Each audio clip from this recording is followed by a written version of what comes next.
Hej, hej, witam Was wszystkich serdecznie, Tyri z tej strony. W dzisiejszym filmie dowiecie się, jakie ryby ja polecam do krewetek i jak ja widzę współżycie skorupiaków z rybami w jednym zbiorniku. Na myśl od razu nasuwa mi się jedna odpowiedź. Krewetki mogą mieszkać zarówno ze wszystkimi gatunkami ryb, jak i z żadnym. Wiem, brzmi to trochę nieracjonalnie, ale to z uwagi na to, że to pytanie nie jest takie proste. Aby na nie odpowiedzieć, musimy wziąć pod uwagę wiele czynników, które postaram się w tym filmie poruszyć. Pierwszym podstawowym, najważniejszym pytaniem, jakie musimy sobie zadać przed dobraniem obsady, jest funkcja, jaką nasze skorupiaki mają pełnić. Czy mają być one główną dekoracją naszego zbiornika, czy może mają go dopełniać? Też może mają stanowić urozmaicenie diety. Trochę to brutalne, ale w takich celach również wprowadza się krewety do zbiornika. Kwestię wprowadzania krewetek do zbiorników w celu urozmaicenia diety z wiadomych powodów w tym filmie pominę.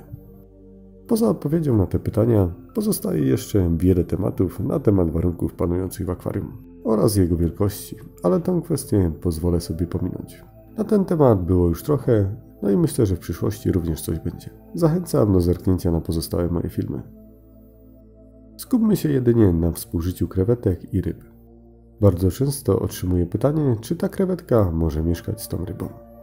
Wszystkie ryby mają to w swojej naturze, że będą polować na wszystko, co zmieści im się do pyska. One żyją instynktownie. Ich zadaniem jest jedzenie i rozmnażanie się. Duża część ryb jest w stanie zjeść swoje młode. Robią to nawet pielęgnice. Oczywiście tylko w niektórych przypadkach.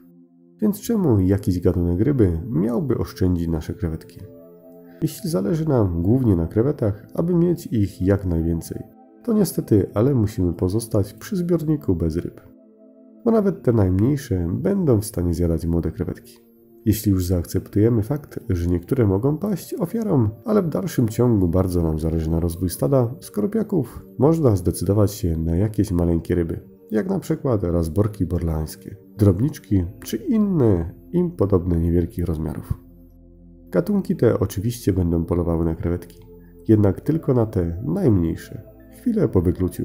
Jeśli krewetki przetrwają pierwsze wylinki, będą bezpieczne. Ma to również swoje zalety, przetrwają jedynie te najsilniejsze. No i kolejny przypadek, jeśli po prostu chcemy mieć krewetki w naszym zbiorniku, ale bardziej nam zależy na rybach, to zalecam skupić się na zapewnieniu dużej ilości kryjówek. Ale na myśli nie mam jakiegoś zameczku w końcu zbiornika, tylko naprawdę dużej ilości roślin.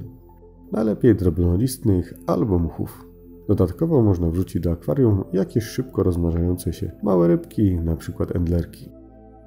Osobiście niejednokrotnie próbowałem dodać krewetki do mojego 100-litrowego akwarium. A udało mi się to dopiero wtedy, gdy zamieszkały w nim drobniczki oraz endlerki. Wcześniej z platkami i molinezjami nie były w stanie się utrzymać. Przypuszczam, że głównie za zasługą molinezji, które mają wyjątkowo paskudny charakter. No, przynajmniej te moje. Niejednokrotnie widziałem, jak polowały na dorosłe skorupiaki. A obecnie bez problemu stado skorupiaków ciągle się powiększa. Krewetki się tak rozzuchwaliły, że pływają nawet w toni wodnej, nie chowając się przed rybami. Myślę, że teraz molinezje przy endlerkach są tak najedzone młodymi gupikami, że nawet nie chcą się męczyć z polowaniem na krewetki, które siedzą w gęsto porośniętej roślinności. Kolejnym elementem nasuwającym mi się na myśl, który może mieć wpływ na koegzystencję wspomnianych gatunków, jest oczywiście pokarm. Jeśli dieta będzie odpowiednio zbilansowana, to ryby nie będą musiały szukać jej urozmaicenia, polując na krewetki. No i na koniec jedna ważna rzecz. Przy krewetkach musimy unikać ryb, w których menu dużą rolę odgrywają skorupiaki, jak na przykład kolcobrzuchy czy też bocja. Unikamy również ryb agresywnych. Najlepiej przed zakupem interesującego nas gatunku po prostu o nim przeczytać. Można wejść na przykład na Wikipedię, wpisać nazwę ryby i sprawdzić. Jeśli pisze, że jej dietę stanowią skorupiaki bądź jest agresywna, to zalecam po prostu jej unikać. To chyba tyle z mojego punktu widzenia. Ciekaw jestem oczywiście, co o tym sądzicie i jakie są Wasze doświadczenia w tym temacie. Napiszcie, z jakimi rybami trzymacie u siebie krewetki. Nie zapomnijcie zostawić łapki w górę, zapraszam również do subskrybowania oraz wspierania rozwoju kanału. Bez Waszej pomocy nie zrealizuję wielu pomysłów. Pozdrawiam wszystkich serdecznie, Tyril.